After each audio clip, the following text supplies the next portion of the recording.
Well, good afternoon. I'm Rett Rasmussen with Rasmussen Gas Logs and Grills. Forgive me, I'm on the back side of a cold right now, so I may stop to grab a little water once in a while, but we'll get through it. I've been with Rasmussen Gas Logs and Grills since I was about this tall, and for most of my adult life after I left the Navy. And I was just recently elected to the HPBA board. I come here speaking as myself, not anything here is a part of the board or reflects HPBA. They're my comments, and be happy to answer any questions along the way. This is an education session, and if you have any questions, I'll call for them, or just put your hand up and I'll call on you. And we want to keep it interactive as much as possible, and I'm here for you. So thank you very much for taking this next hour and a half to be with me on talking about gas log sales. And if anybody keeps an eye on the clock, gives me a high sign approaching 3 o'clock. No, I'm sorry, 2:30. That was a mistake I made earlier this morning on my earlier session. I'm going, I got 50 minutes left. It's like, no, I have 20 minutes left. So kind of had to scream through the last few slides, but we were close. So in gas log sales, we're going to break this down into the before, the during, and the after sale. Most of it is done in the before sale. There's a lot of preparation to making a gas log sale. And it's not really just gas logs. It's virtually anything you sell. The better prepared you are, the better you're going to do when it does come time to be face-to-face with the consumer who's looking to part with their hard-earned money and looking for you to give them good value for it. So be prepared. Good Boy Scout motto, works well in everything in life. So planning here, we've got marketing, which is more your external outreach. You've got merchandising, which is more internal and related to how your shop is set up. And then store policies. There's certain store policies I believe every shop owner and staff ought to talk about and establish before it comes up. Know the answer before it comes up is the way I like to look at things. Getting found. A lot of different ways of getting found. There's the traditional methods. Yellow Pages is still out there. It's getting smaller and smaller and fewer people are in it. It's still very expensive.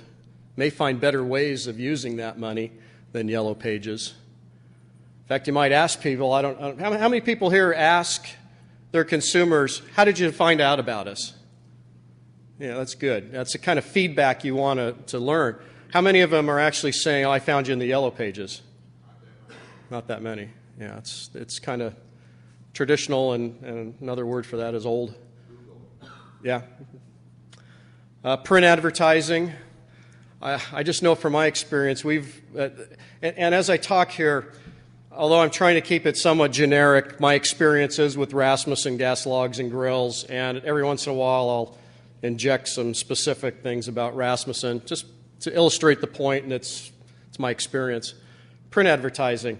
We use newspaper to package our logs and a lot of our other products. We found that it locks it in really well, protects it from getting damaged by UPS and others.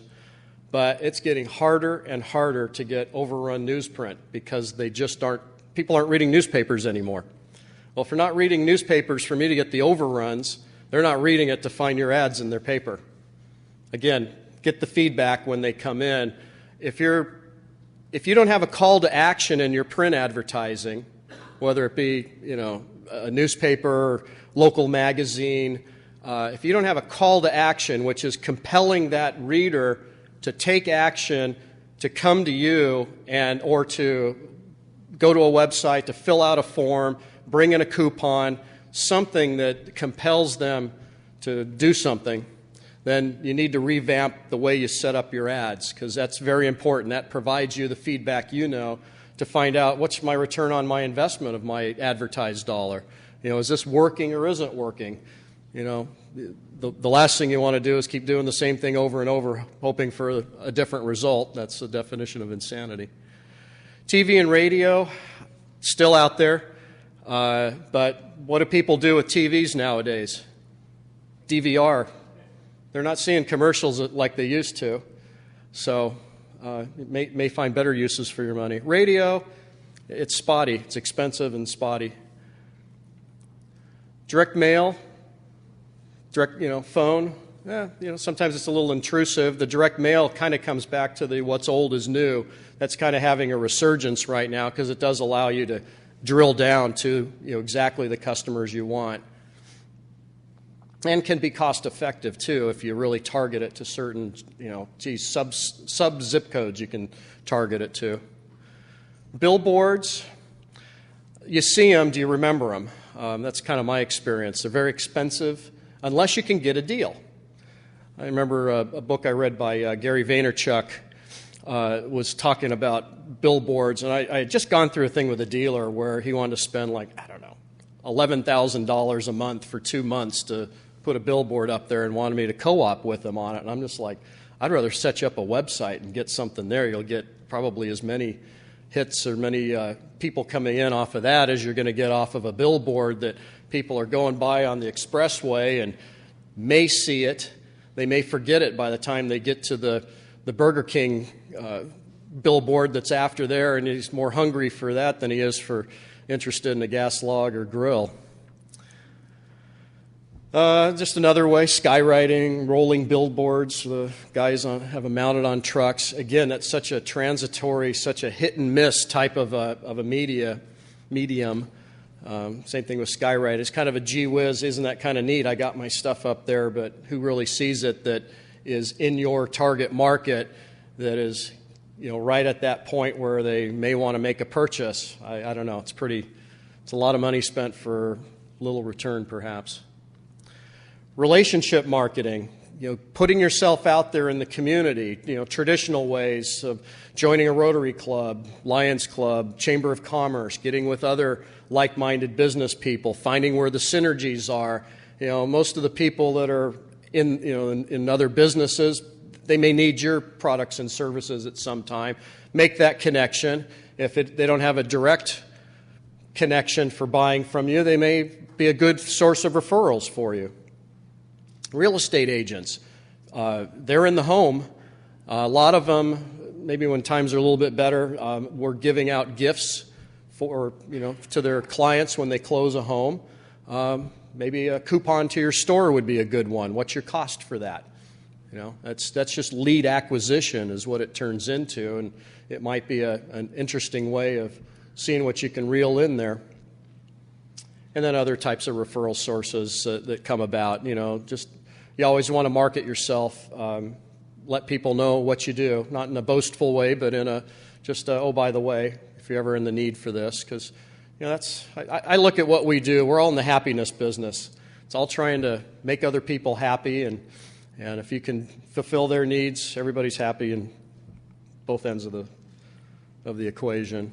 Signage, the signage that you have on your store, sometimes that's going to be subject to city code, associations for shopping centers, whatever, but you want to be able to be found.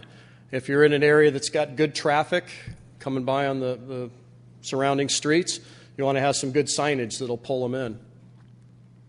Events, you may wish to do events that are of interest to people that will make your store a destination to come in and learn about something. It doesn't necessarily have to be exactly about your product. In fact, it's better if it's just something that will enhance their day-to-day life, but then you can make it even better if they purchased one of your products. Give them a discount for having attended a cooking demonstration, or the sky's the limit, on tie-ins to the types of products that you sell. Again, business cards, letterheads, those go without saying. Everybody should have those. Then you've got online and new media. Website. Who does not have a website for their store in this room? Excellent. And along with the website is getting it found. You can put it on a magnetic sticker onto your door. You can put it on, of course, on your business cards and letterheads. but you've got to get found. You've got to get into Google search. Now you can do the AdWords to try to drive traffic to you. It's kind of expensive. The best thing is to optimize your web pages with relevant content to the products that you sell. And the best thing that could happen to really get the types of customers you're looking for is if you're selling gas logs in Podunk, Arkansas, you want to be able to come up in a search for gas logs Podunk, Arkansas, or gas logs Podunk every time, top of the list. Might take a little bit of playing around with on your website to get the type of content that Google's interested in. Who owns YouTube? Google. So if you can post a YouTube video introduction to yourself or to your shop, post it on YouTube, put it on your website, that's going to help your rankings. Surely can't hurt it in Google. Now, there's other types of search engines, Bing and Yahoo and whatever, but Google's the king.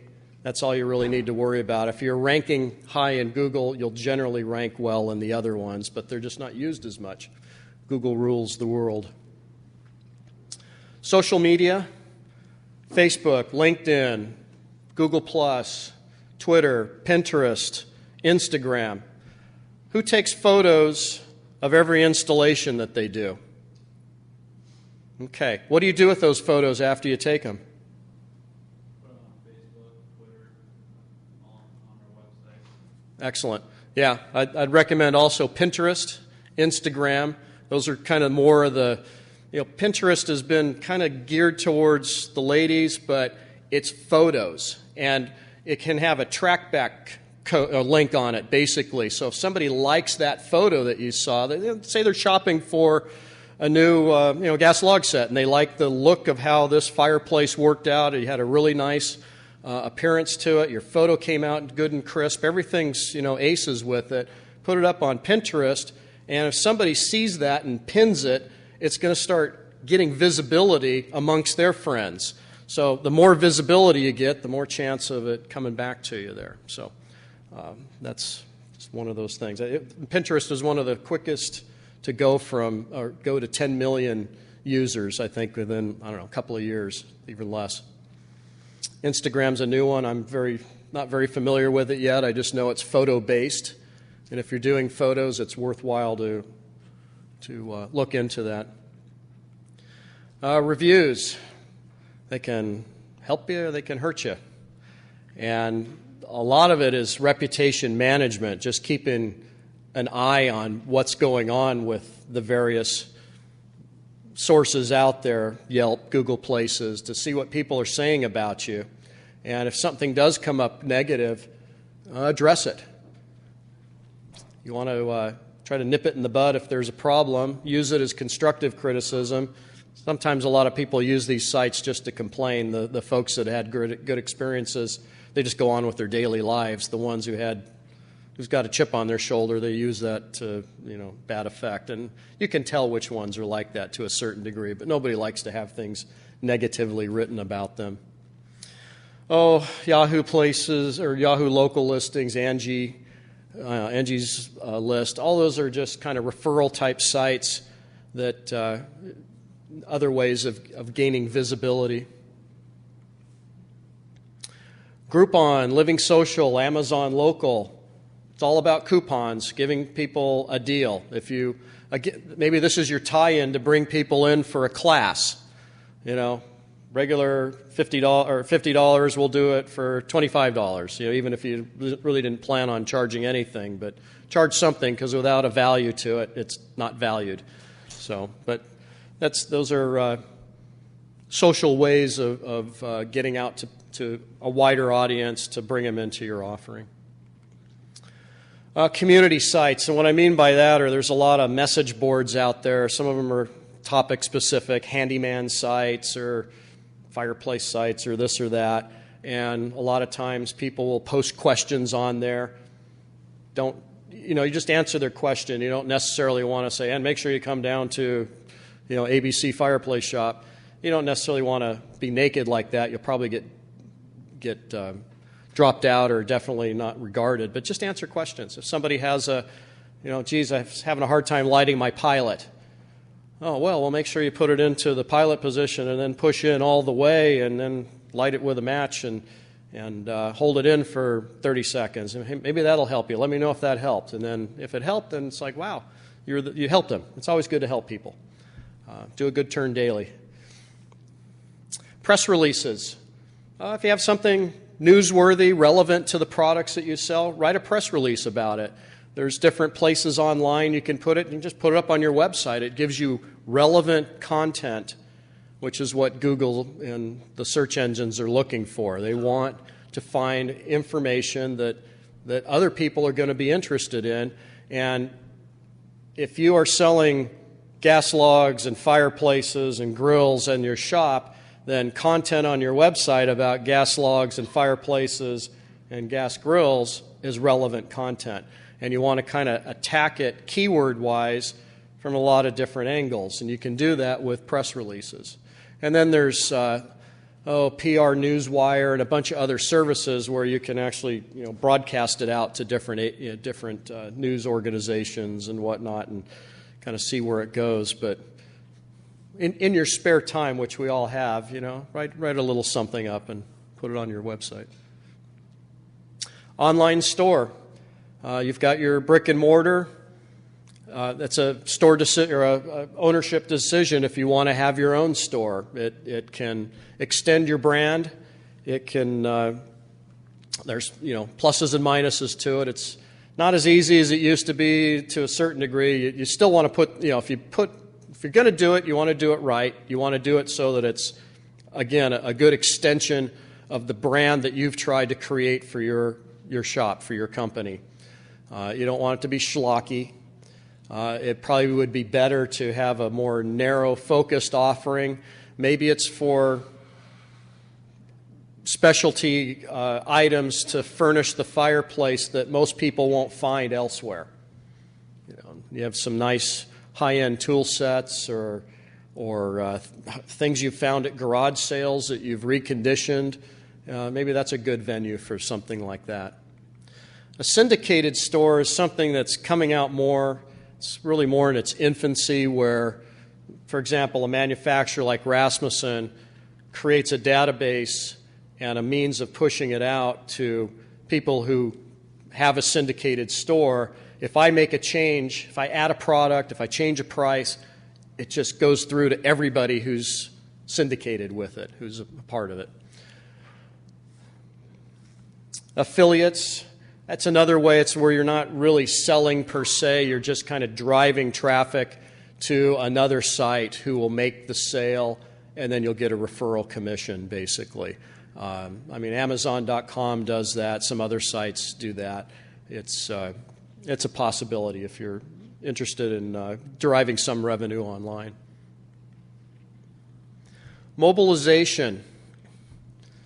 Well, I took mine off, but how many people in here don't have a smartphone? This has brought communication personal to everybody. The power that is in one of these little things compared to, 3-4 years ago in a flip phone? This has just done so much. You can receive your emails, you can receive text messages, you can look up websites. You can scan QR codes to find out information or to get special offers. You can even make a phone call with it. It's just the most amazing thing. And everybody's got them. And as a store owner, as a shop, making things mobile friendly is a good thing. A mobilized website, you can tell that a site is not mobilized. You go to it and it looks just like it is on your laptop or desktop computer, but everything's really tiny and you got to spread it out, and it's just not made for it. Ones that are mobile optimized, especially for a retail shop, you're going to have tap to call, just one tap and it'll dial the number to get to your shop. It'll have maybe a tap to text. It will have just one place to tap to get directions. your hours, the products that you sell, a coupon offering, again, a call to action, something to bring them in. All of that right on just the face of one screen. Can scroll, you can get more extensive, but if you had nothing more than that for when people come to your website on their mobile device, that will turn you into more friendly to them and kind of more with it in today's technology. QR codes are kind of an extension, a way of going from here to your site. How many people here have a QR code right at your front door? Where people, if they come by after hours, can scan it, and you have given them a reason to come back. Maybe a coupon, maybe come in and buy a gas log set, I'll give you a free match, set of matches, or whatever the case may be. Something that not only compels them to come back, that freezes them from going to someplace else or looking on the web or whatever. Something that will bring them back. And all you need is a QR code that goes to a mobile website, even to your own website would be better than nothing, that has that type of information and a call to action, a compelling offer. Text messaging, sometimes that's intrusive. I don't know. There's a lot of folks that are doing the short message system, text messaging as a means of marketing. I don't know. I'm kind of on the fence on it as to whether it has any real value to it. I think it's relatively inexpensive to deliver, but I'm annoyed when I get anything on a text that isn't from somebody that I know. So you got to kind of watch that in this day and age. We get so oversaturated with information. That's where the QR code, that's purely on the volition of the user. Nobody's saying you got to do this. It's just there for the offing for somebody who knows what a QR code is and has one of these and has a scanner, which they all have them. So, and then apps are more specific information. You could have an app made that's a little more interactive than just a mobilized website. But I don't know. It has to have a reason to exist on somebody's desktop, where it has all the icons on it. The app would give them a way to go. Now, if it had something that, I don't know, maybe it's if you sell pellet fuel and it has up-to-date fuel prices on it, pellet prices, maybe that would be a compelling reason to have something like that. And then maybe a calculator for figuring out how much, if you burn so many hours a day or a season, this is how much you need to buy, or some other, information like that. There might be a reason to have an app. But okay.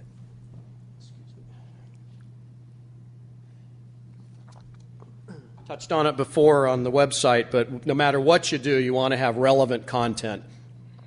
You don't just want to throw out anything for the sake of putting it out there and put your name to it. It's got to be, and when I say relevant, it's not so much, it's relevant to what you sell, but it's also relevant to the consumer, to the audience, the target that you're going after. Just think before you do on some of these things.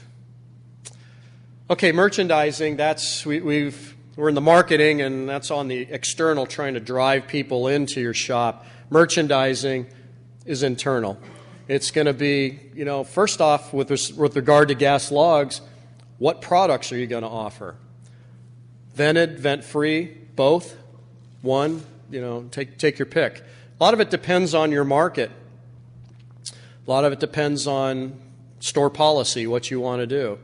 I would recommend whatever your market is.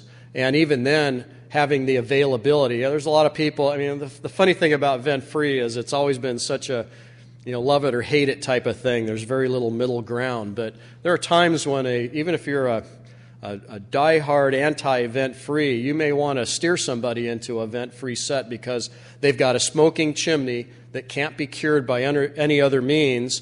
Give them a log set that will that's designed to a standard that does not produce soot that will spill out into the room, have them keep their damper open. Most manufacturers dual certify their vent-free sets to the ANSI Z2160 vented decorative appliance standard, and you've just been able to give your customer something that fixes their problem, fills their need for a gas fire.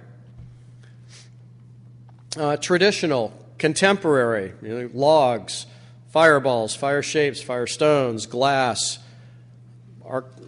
fire art, all kinds of different things out there nowadays. Need to kind of make a decision on what you want to carry that way, and then what the mix is. And again, that's based on your market and what people are asking for, what you're asking people for. Certification specific. There is no one requirement across the country it all varies by region, by jurisdiction as to what's required. Generally on the eastern seaboard and kind of the mid-Atlantic and a little bit to the north, you need to have an ANSI Z2160 certified product for gas logs, but not in certain pockets. And you get to St. Louis and it's got to have a safety control on it, safety lighting control, safety shutoff system, but doesn't necessarily have to be certified to a particular standard. You get to California and a lot of the West, and it's just, for natural gas, it's match light. Put on a control if you want it. If you don't want to, that's fine. Just light a match, turn on the gas, and let her go. So you need to know what's required in your area, and then select products to display and merchandise based on that. No sense showing people something that they can't have. That just makes no sense. Control systems. Kind of decide what you want in the way of control systems. There's your basic standing pilot system, which thankfully after the positive court action against the Department of Energy in HPBA's case against them, pilot lights are okay. Doesn't mean that DOE won't make a run at them again, except that the court kind of told them you can't change the way products are designed in going after your aims. So that we all read that to mean you can't ban pilot lights because that's a part of our design, that's a part of our offering. So you're going to have to find some other way to harass us. So you have your basic pilot lights. You've got millivolt control systems if somebody wants to put it on a wall switch or hook it up to a Lutron system or to a Flu Sentinel. They need to have a system that's compatible with those, that'll work with their type of operation. Electronic ignition systems, IPI, intermittent pilot ignition. Those are systems that there's several different ways of going about that. Ones that reside inside the firebox, ones that are installed in a vault outside but adjacent to the fireplace. So it all depends on the customer's needs. But you should be conversant with what the options are for the brands that you're carrying. And if you don't have something available in all the different wickets, then you might want to look, cross brands to see who's got something. If brand X that you're carrying doesn't have electronic ignition, then you might want to look at brand Y to see where they fill in that niche if you have call for that. Even though it's not required by the DOE action, thank goodness, there are some jurisdictions that don't allow standing pilots. There are some that there's some people that just don't want to have a pilot light burning, even though the cost of the gas to burn a pilot and the payback for the additional cost of electronic ignition system, they can burn that pilot for quite a while. But it's a matter of choice. People drive Mercedes when a little four-wheel, four wheels on a frame is plenty for them. But there's a lot of different things to satisfy people's needs. Accessories. Oh, yes, sir.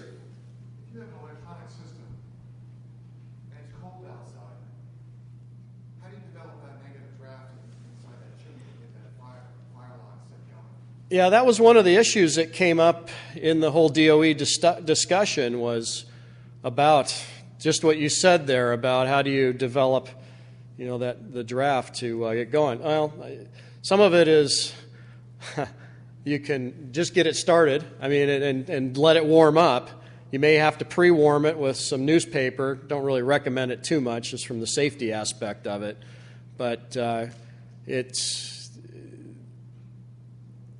I don't know any more than that. It's pardon me? So, you can't solve everything, I guess. If you're going to, there's a lot. We all have trade-offs in life. If you're going to have the instant on and off of the electronic ignition with no standing pilot, well, by definition, without a standing pilot, you're not going to have that tiny little heat source that kind of breaks the cold block. So that becomes one of the trade-offs.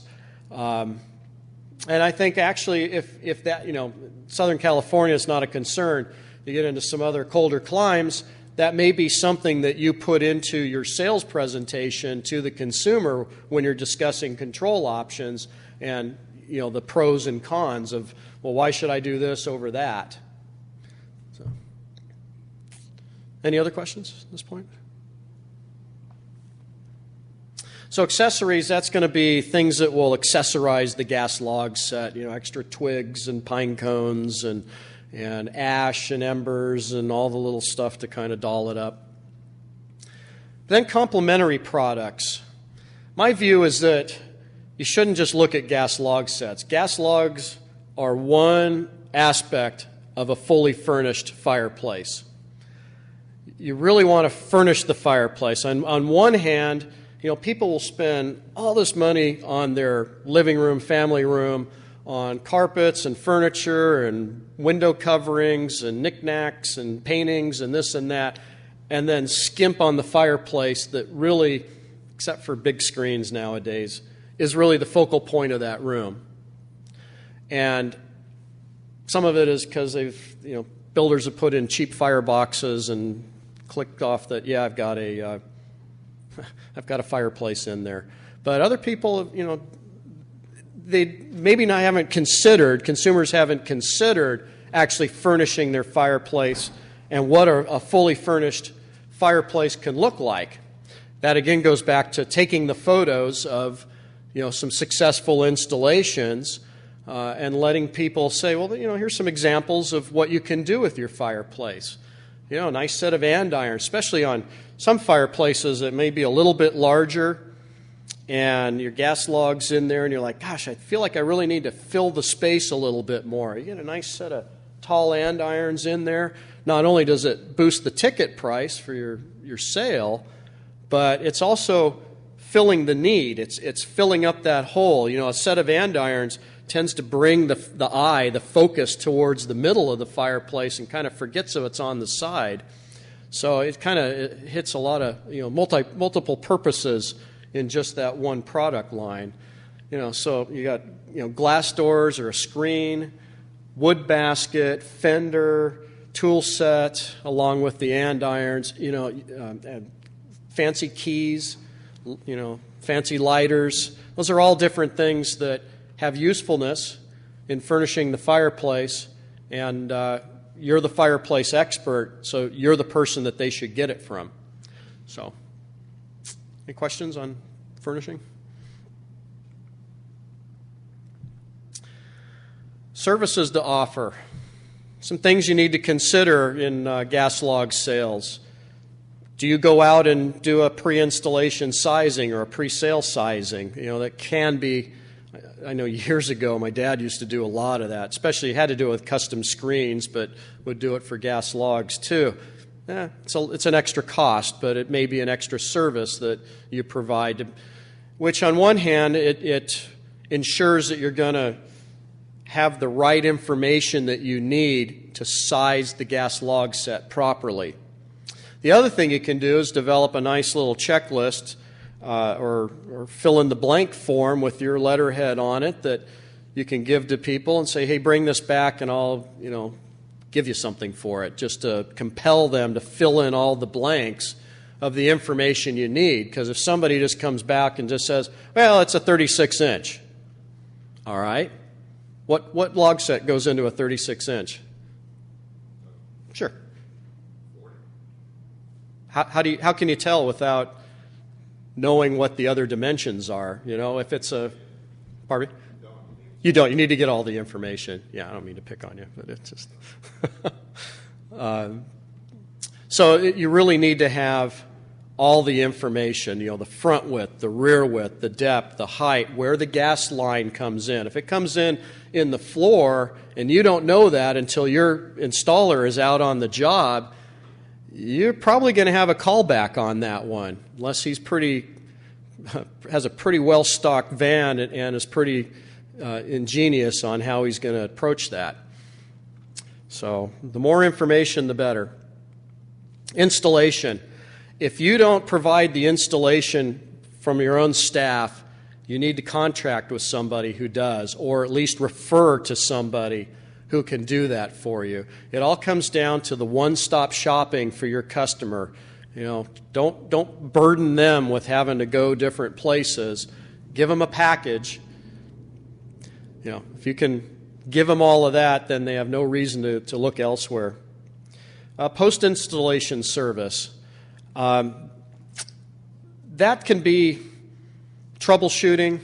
That's, you know, after the sale calls with regard to that. And it could be, you know, going out there if there's an issue, and it could be you doing it or your shop staff, or hire somebody to go out and do that.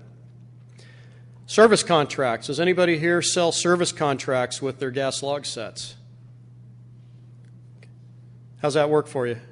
Great. Customers value it. You know, we do it a little bit more. We'll end up, you know, with a sale and installation of a log, we'll give away a first year service as kind of an investment in our customer. They enjoy that. So. Right, and you know, most consumers are inherently afraid of gas. They've been conditioned that way over the years with the gas company, you know, don't touch that, let us light your pilot light for you, and various things along those lines. When you hear about, you know, explosions in neighborhoods and this and that, it's normally because somebody did something stupid. But, you know, it's like most things in life, you should respect it. Doesn't need to be feared, but people have the fear. You as the experts in that, and you need to become expert and confident in it, in what you're selling. If you can offer a service after that, don't give it away. Give it away as an add-on. I think it's a great idea. That gets them used to it, kind of a trial first before they actually sign on after. But to, you know, in areas that use pilot lights, to come out and light the pilot, freshen up the embers. If it's a vent-free set, take that can of compressed air and clean out the air intake on the ODS. That's going to keep them operating well. Very little work for, you know, what you can get out of it. May I ask what you get for a service contract? We do a program. We'll do our first year for free. We'll sign them up on a 5-year process, which will, you know, the last 4 years they'll pay when services are rendered, and that's a 125 service. Okay. Yeah, 125. That's pretty good. That's so service contracts. Consider them as an add-on to extend your brand. You know, the other thing too is that it just gets away from being this fire and forget. Here's the gas log set. See you later. Thanks for the business.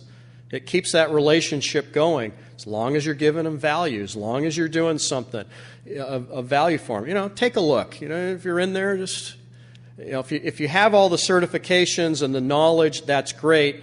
As far as, you know, chimney inspection and fireplace inspection and all of that. If some of it's just common sense.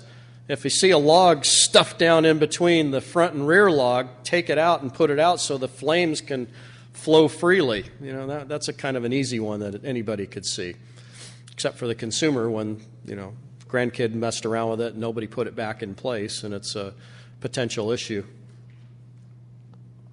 You need to decide who's going to perform these services. Are you going to have staff do it? Are you going to contract out for it?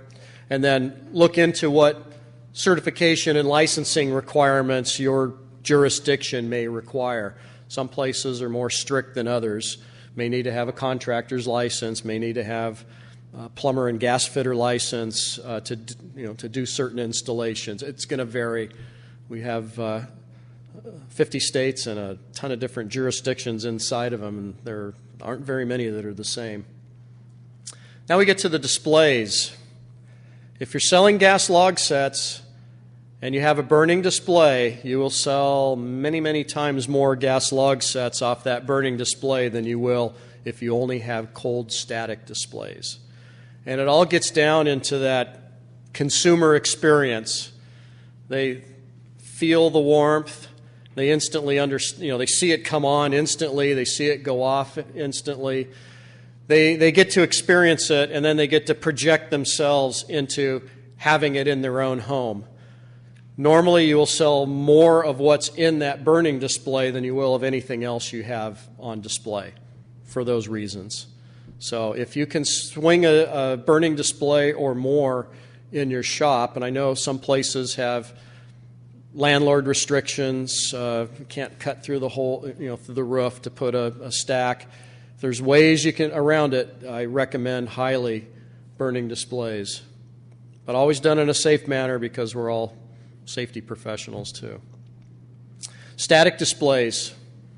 It allows you to show more than what you can with just a burning display unless you have a wall of flame, which some people are able to do. But a nice static display, again, just making sure everything's set up properly. And best resource besides the instruction manual for how to set up a gas log set is the brochure. Take the brochure and go, okay, let's make it look the same, or as close to it as you can.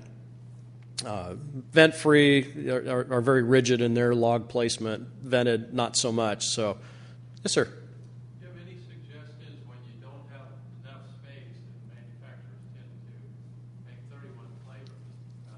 How to display the maximum amount of space? For example, at Rasmussen, we've got a 3-tier rack that takes 26 inches square to display 3 different log sets. Other manufacturers have similar product, similar rack space. So that's one way in a very small footprint to have 3 sets showing. We get into videos is another way. If you have a video display, QR codes on each of the log sets going to a YouTube video that people can scan and look at them. I've actually, in my latest vented gas log brochure, I've got QR codes for every one of my log sets in there that people can pull out and scan and watch it burning right there. So a lot of it depends on how, Ken, how much space you're willing and able to devote to it also. It's hard, I know. We're guilty of it. We've got too many flavors. But part of that is in reaction to consumer demand, dealer demand, our own kind of reading of things, the fact that we've been making them forever. And anytime we get rid of something, it's like, okay, we might alienate this one really good customer we don't want to, so we'll just keep it in the line. So it just keeps growing and growing. The other thing, too, is find what you like to a certain degree. Don't be locked into that, because what you like may not necessarily be what the market likes. One way you could do it from time to time, if you only have a certain amount of space, is poll people as they come in. Which one do you like better? Even if you're not in the market for a gas log, if you were going to buy, which one would you prefer at this point, and why? And it was like, well, I think this one looks more realistic. Like the architect that was in a back page of a magazine that had fireballs on there, and he goes, I didn't want to have those fake-looking logs, so I wanted those realistic fireballs. And I'm thinking, yeah, because you see burning balls in nature all the time, but beauty's in the eyes of the beholder, and so you want to try to have enough of a smattering. In this day and age, you've got solid front logs for gas logs. You've got the burnout front logs. Not everybody likes the burnout ones. Not everybody likes the solid ones. Birch, some of the different wood styles that are in a catalog and a manufacturer's offering are kind of more indigenous to certain regions.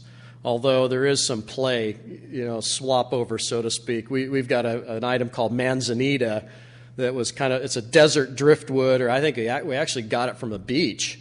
But some people in Utah think it looks like pinyon that's in their area. Other people in the desert, think it's manzanita, and other people at the beach thinks it's a beechwood type of driftwood thing. So that's what it is. If that's what you think it is, and it fills your niche, then that's what it is. But so anyway, that's a couple ideas there. Is there a point where you have too many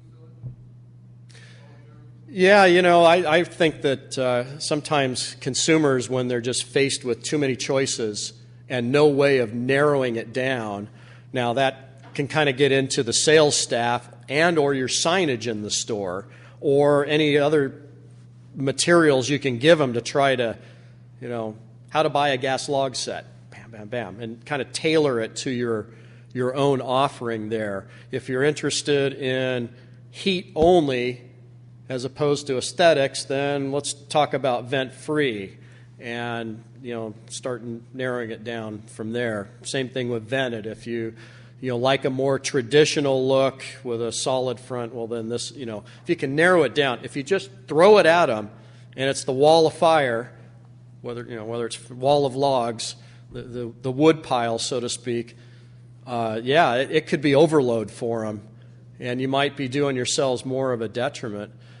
I don't know. Some of my dealers, my more successful ones, they have a more limited offering. They've found certain sets that fit certain fireplace profiles, ones that are, your builder box, one that's your more larger masonry ones, and they just keep hammering on those.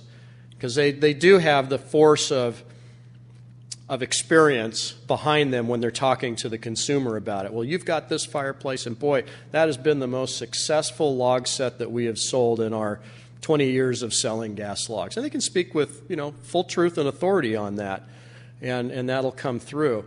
But have a reason why you have so much if you're going to. I've told you my reasons why I have so much. I sell across the country. I've got a variety of customers and different indigenous woods to kind of take care of and have certain niches to fill. Have a reason why you have it on the floor. Because if somebody says, well, why would I buy that one? Well, I don't know. Yeah, that doesn't really come across very well. You are the expert. So have a reason in your back pocket and make sure your sales staff does. Accessories display, you want to have a means of showing your displays, or your accessories, so that people can add on to their sale of the gas log set. Videos are a great way of extending the burning display. You can do it with a flat panel. You can have small little TVs. You can have hooked up to a computer. You can go to the internet if you want. QR codes are another way of doing it. And gas logs are year-round. Although most people don't think about it until they start to get a little cold, a little bit of cool in the fall, they really have the need year-round if they don't already have something in that otherwise ugly black hole in the wall. And a gas log set fills that up for 95 to 98% of the time that it's not actually burning. And that's where when people say, well, which one do you like? And it's kind of hard. It's really you've got to live with it, Mr. and Mrs. Consumer. Think about, project yourself into having this in your fireplace. I was talking with one of our dealers after the troubleshooting session this morning, and he actually carries about 4 different choices out with him, sets it up right next to their fireplace on a hearth pad, and gives them the option. And it's like, well, it's a little extra work, but he knows that after he's done that, there's no buyer's remorse. It's right there in their home environment. They know what it looks like. They know that it's to their liking. They've been given choices, and they chose that particular one for their fireplace. Different strokes, that kind of gets into Store policies. What do you want to do? How do you want to conduct your business? What's best for your market? What's best for you personally and your style of management, your amount of staff you have, all those different factors. Learn about the products. Manufacturer's brochures. Installation manuals. Whether you're installing a product or not, it's always a good idea to take a spin through the installation manuals of the products that you sell. The shop owners, your staff, need to be familiar. Now, unfortunately, they've all kind of grown hugely in size over the last few years, and thanks to our CYA, highly litigious society that we live in. But most of it's there for a reason. Most of the manufacturers use the ANSI standards, the required information and warnings that are in their products, even if it's not ANSI certified products. It provides a good template for the various warnings. Always have your damper open and things like that for vented. Yes, sir? Somebody right now is doing a historical restoration. It's a 120-year-old system. All great wood coming out of it. Fire box bad. Arc extensions setting on wood. So what degree they need to do repairs, if any, put in instead of gas logs? Oh, if it's safe to burn wood, it's safe to burn a gas log. So it's like $20,000 to make it safe to burn wood. So it's $20,000 to make it safe to burn. Yes, sir. Yeah. Yeah. No, you're right. It's because you think about it, you have heat. You have the difference is it's a fuel type difference. With wood, you got to keep stoking it. You got to carry it in. All those. It would just be nice if that was universal. I mean, tell Watson's, tell all these other companies that that's the same thing that they got to follow. Everybody else, I put them in there just fine. Yeah, really, they're kind of hanging their rear end out there a little bit more than I'd want to take on. I know our message has always been if it's safe to burn wood, it's safe to burn a gas log. I can't really boil it down into any smaller of a sentence than that. Yes, sir? If he's changing fuel, wouldn't he have to do an HPBA 211 level 2 inspection? Yes. Okay. I hear a yes. Yeah. If they've adopted the NFPA 211 in that jurisdiction. To change your fuel. So it comes back to the. Recommendation in some states also. NFPA was just adopted in Michigan, but It's also a standard of care in the industry.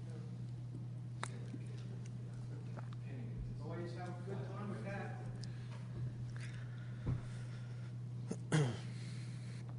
Manufacturers' websites and online training. Websites are a source of information. Some manufacturers have more information than others. I know in ours we've got a knowledge base that has a lot of frequently asked questions, installation manuals, price lists, other product information, kind of lessons learned, different applications, all in one little place off of our website, searchable, all of that. Found it to be a very good tool for people, for dealers and consumers, 24/7, 365.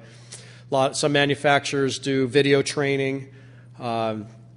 It's just a resource. It's so easy to get onto the internet nowadays. It's just something that you should take a spin once in a while through your manufacturer's websites and see what they've got. You might be surprised how much information. Industry certification like NFI and CSIA. Keep up with, especially if you're going to be doing installations, you want to be as knowledgeable as possible. Trade shows, of course, it's why we're all here. Learn about the products, talk face-to-face with the manufacturers, leave no question unanswered. Ask it if you have it.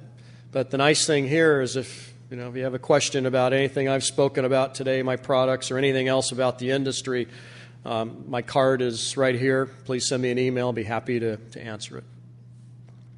Factory tours. Most manufacturers, if you ask them, hey, I see where you make these, they'll say, sure, come on by. you all have an open invitation to Whittier, California. We're right in between, halfway between downtown LA and Disneyland, so come on down sometime and take a look. And hands-on. After you've kind of done all of that, actually, getting in with a gas, putting your own burning display in your shop, having your sales staff do that. That just gives them that base level of knowledge, just brings it up to a higher level than what they had before, when you can actually put your hands to it, read the manual, go through it all that way, so that it really reinforces the knowledge that they have, that they then can impart on to the consumer when they're dealing with them. Store policies. I think every store should, it's just kind of like the pre-game huddle.